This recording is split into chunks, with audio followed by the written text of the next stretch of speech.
Hello，大家好啊，又係我啊，世紀21期工物業顧問行嘅阿金啊。咁今日咧要同大家介紹一個單位咧，就係愉田苑啦，一個已經補地價嘅2房居屋。咁不如大家一齊睇下先啦。咁一入門口嘅旁邊咧，就係一個廚房嚟嘅。咁我哋再睇下個客飯廳啦，係一個 L 字型嘅戶型嚟嘅。咁如果新買家買入咧，如果覺得2房唔夠用嘅話咧，可以自己重新規劃啦，將佢2房改為3房都可以嘅。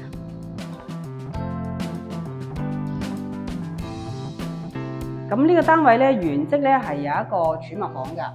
咁如果新買家唔中意嘅話咧，可以將佢拆咗去啦，咁可以擴大呢個客飯廳嘅。咁至於呢個儲物房側邊咧，就係有一個洗手間。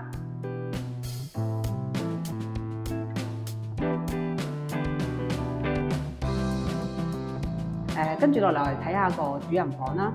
咁主人房大概有70尺左右啦。咁足夠放一張特大雙人床加個大衣櫃嘅。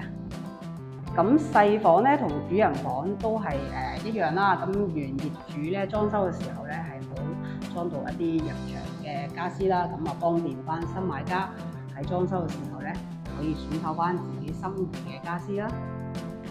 好啦，咁剛才咧介紹咗咁多啦，咁而家報翻個成交俾大家參考下啦。咁如果最近成交嘅話咧，有一間係 G 座嘅中高層單位，咁實用面積係434尺，成交價係550萬嘅。咁另外再贈送多個筍盤俾大家啦。咁呢個筍盤係 E 座嚟嘅，咁一個低層單位啦。咁係面積係實用面積嘅414尺。咁價錢係咩價咧？咁當然係驚喜價啦。咁如果大家有興趣嘅，就可以揾我睇樓啦。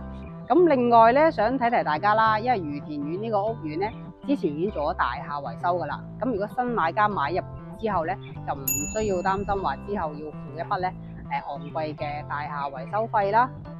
咁如果大家中意我今日嘅介紹嘅話咧，咁記得撳鐘仔同埋訂閱我嘅頻道。咁我哋下次再見啦，拜拜。